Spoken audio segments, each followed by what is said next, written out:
Hello, this is Dr. Christy Patton-Lukes, a chemical engineering professor at Missouri S&T. In this video lesson, we're going to be looking at heuristics for process design based on the textbook by Turton and another one by Sider. Today we're looking at the separation operations, and we'll start with liquids and vapors. Now, our textbook has this heuristics for towers in Table 1113, and of course you need to read through this, but it gives you some kind of general guidelines for how you should do this. One of the things that's going to be really critical, and we'll come back to this a couple of times probably this semester, is sequencing of columns. And so you want to always do the easiest first, and then try and do it so that you get smaller towers as possible, because that's going to be cheaper.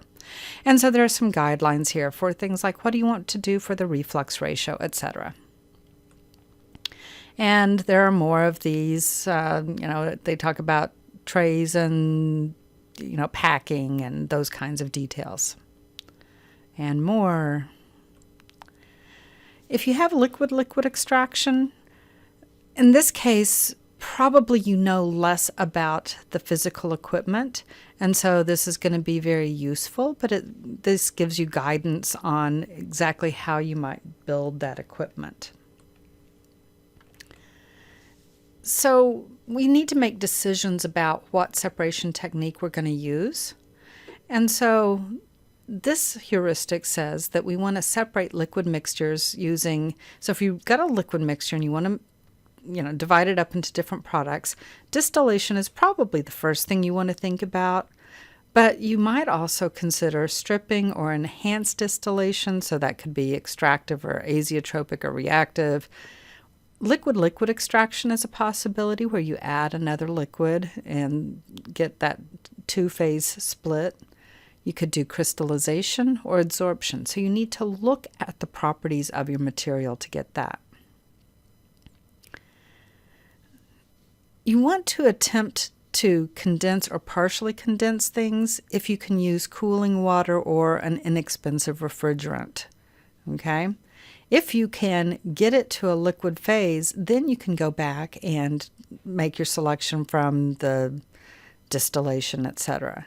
It's going to be more expensive to do the separation from the vapor phase. And this is a diagram of something that you might do.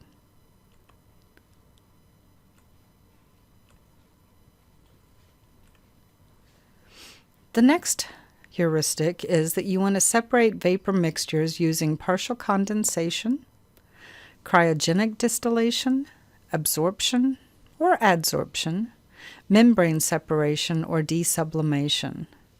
And these are just all sorts of different ways that usually if you're looking at vapors that you want to consider, but these are typically more expensive than our basic liquid phase separations. When you have solid particles, we have different set of choices.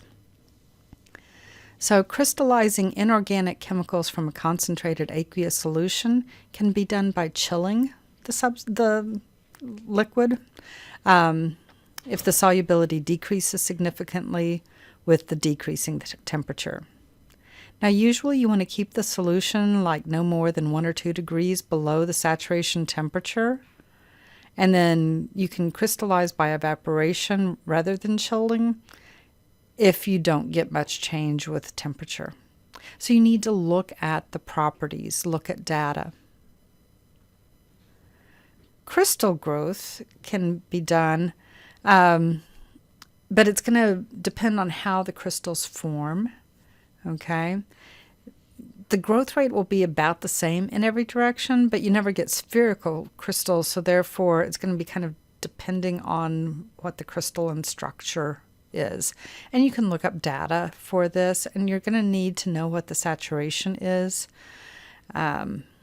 And so the concentration of that, and generally you want to have a concentration that is just a slight amount larger than the saturation concentration. If you want to separate organic chemicals, you can do melt crystallization with cooling or suspension crystallization, and then remove the crystals by settling or filtration or centrifugation. You can also do crystallizing on a cooled surface and then scrape those crystals off. You can melt things, okay, to get a solid solution. You can change the compositions so that you can get solid solutions or pure crystals. And so you need to know the phase diagram of your solid. If you have multiple evaporators in series, the latent heat of vaporization is going to be the energy recovery, and so you want to be able to reuse that. If you have a single evaporator, the ratio of the amount of water evaporated to the amount of external steam supplied typically is going to be about 0.8. And if you have two effects, then it's going to be about 1.6 for the ratio, and three effects, 2.4, etc. You get the idea, right? Number of effects times 0.8. The magnitude of the boiling point elevation is the controlling factor typically in selecting how many effects you need. And generally you're going to go 3 to 10 degrees above the pure water or pure boiling points. When you do need multiple effect evaporators, the liquid and vapor flows may be in the same direction or they may be in different directions. Forward feed is going to be used when you have both liquid and vapor that has a small number of effects and the liquid is hot. We're going to typically use backward feed for cold feeds or a large number of effects. If you have forward feed, the advantage is you don't need intermediate liquid pumps, but you will need those for backward feed. When crystals are fragile, you need to wash the crystals, and generally you are going to use clear mother liquid so that you don't add extra impurities. And so there are methods for doing that. If you have cakes with low moisture content, you're going to need to do some different kinds of centrifugation, so recommendations there. And for granular material, you need to basically know what the particle size is expected to be and select an appropriate dryer based on that. And for pastes and slurries of fine solids, you want to use a drum dryer with indirect heat. And if you have a liquid or a pumpable slurry that you can separate the solids out, then you can use a spray dryer with direct heat. So this concludes our discussion of separations, and we'll look at heat exchange in our next lesson. Thank you very much for your time.